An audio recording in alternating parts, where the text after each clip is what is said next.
दोस्तों राधे राधे। मैं हूं संगीता यादव, अपने यूट्यूब चैनल पे आप लोग का स्वागत करती हूं। दोस्तों आप लोग के बीच में पति पत्नी का नोक झोंक गीत सुनाने जा रही हूं। कैसा लगा कमेंट बॉक्स में बताना। अच्छा लगे तो लाइक और सब्सक्राइब जरूर करना। धन्यवाद।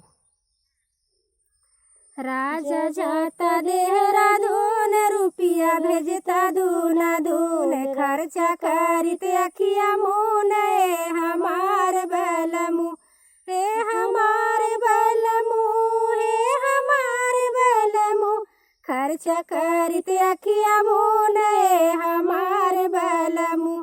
ऐसन बाड़ू में हरारू, सुन के बतिया चटकई तारू, बाड़ू एकदम घर बिगाड़ू, हमार धनिया हे हमार धनिया हे हमार धनिया, बाड़ू एकदम घर बिगाड़ू ए हमार धनिया।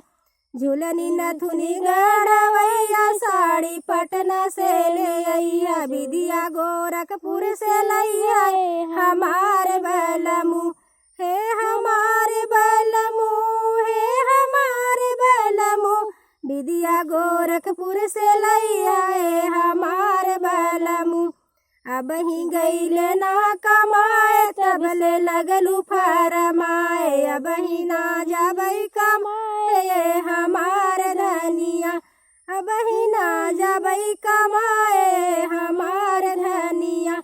कबहू सौकना पुरायले, गोली हला ना मोबाइल, वीडियो कॉलिंग बतियाइबे हमार धनिया ए हमार धनिया ए हमार धनिया, वीडियो कॉलिंग बतियाइबे हमार बलमु।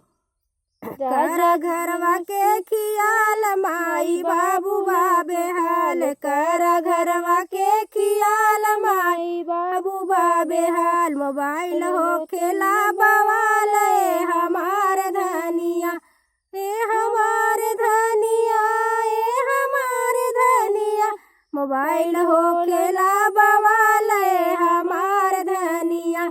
अपना ताजा हम बनाए, बासी बुढ़वन के खियाए, अपना ताजा हम बनाए, बासी बुढ़वन के खियाए, झूठो ननदो के न पूछबे हमार बलमु, झूठो ननदो के न पूछबे हमार बलमु।